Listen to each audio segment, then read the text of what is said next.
श्री सीतारामचंद्राभ्यां नमः। श्री सद्गुरु साईनाथाय नमः। आता हा अध्याय करिता सुरू, जया अत्यंत श्रवणादरू, ऐसा श्रोता लागला विचारू,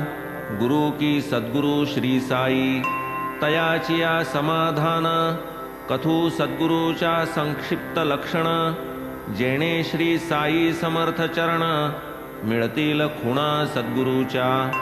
जेथून प्राप्त वेदाध्ययन, अथवा साही शास्त्रांचे ज्ञान, जिवही करविले वेदांत निरूपण, ज्ञातेन सद्गुरु म्हणती तया, कोणी एक वायू कोंडिती, तप्त मुद्रा धारण करीती, ब्रह्मानुवादे श्रोतया रिझविती, ज्ञातेन सद्गुरु म्हणती तया,